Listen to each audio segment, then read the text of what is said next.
मेरी उंगलियां जब भी सितार पर पड़ती थीं, कुछ अद्भुत होता था। संगीत मेरे जीवन का एकमात्र सच्चा साथी था।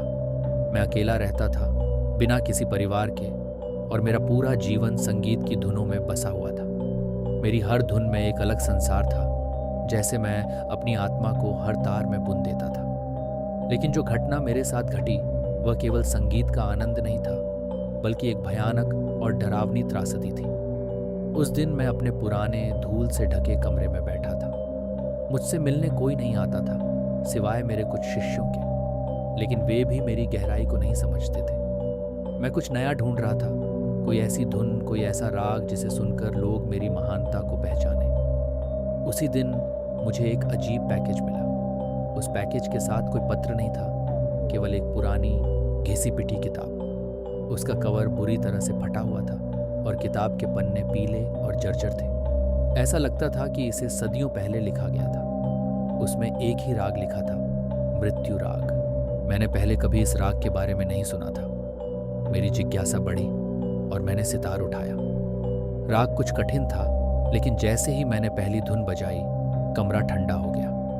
हवाओं में एक अनजानी सी गूंज थी, मानो दीवारें भी मेरे संगीत को सुन रही हों। मैंने ध्यान नहीं दिया और बजाना जारी रखा। जैसे जैसे मैं इस रहस्यमय धुन में गहराई से उतरता गया, मेरे सामने एक अद्भुत दृश्य प्रकट हुआ। अचानक मेरे चारों ओर की हवा भारी हो गई और कमरे की रोशनी मंद पड़ने लगी। मैंने अपने चारों ओर देखा, लेकिन कुछ अजीब महसूस हो रहा था। मुझे लगा जैसे कोई मेरी ओर घूर रहा हो। रात के तीसरे पहर जब मैं सोने के लिए बिस्तर पर गया, तभी दरवाजे पर किसी ने दस्तक दी। इतनी रात को कौन आ सकता था? मैंने दरवाज़ा खोला और देखा, कोई नहीं था, लेकिन हवा में कुछ अजीब था।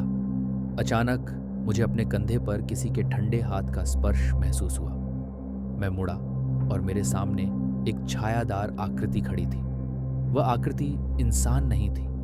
उसकी आंखें खोखली थीं और उसकी आवाज़ गहरे कुएं से आती हुई लग रही थी। वह कोई और नहीं, बल्कि मेरे संगीत से जागी हुई आत्मा थी।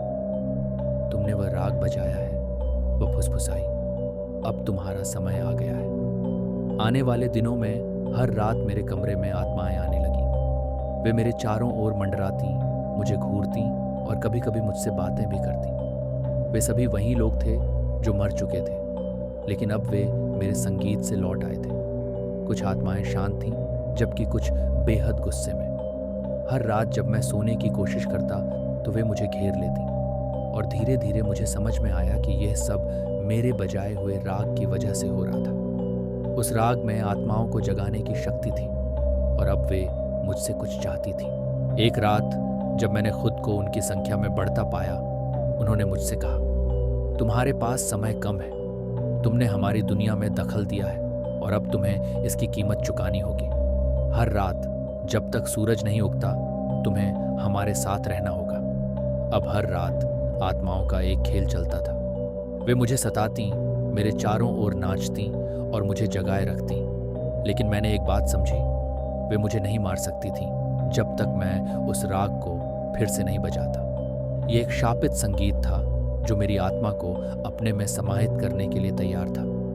मेरे लिए यह एक भयानक जीवन बन गया था। दिन के समय मैं एक साधारण व्यक्ति की तरह जीता, लेकिन रात होते ही मेरा जीवन एक डरावनी लड़ाई में बदल जाता। आत्माएं हर रात मुझे खींचने की कोशिश करती, लेकिन मैंने हार नहीं मानी।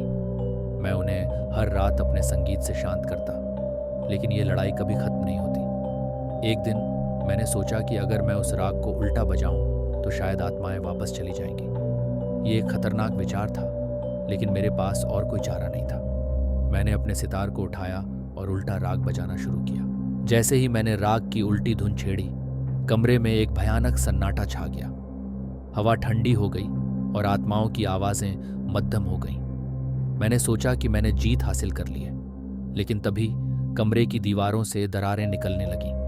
आत्माएं अब और भी भयानक रूप में मेरे सामने आ रही थीं। उन्होंने मुझ पर हमला किया। मैं भाग नहीं सकता था।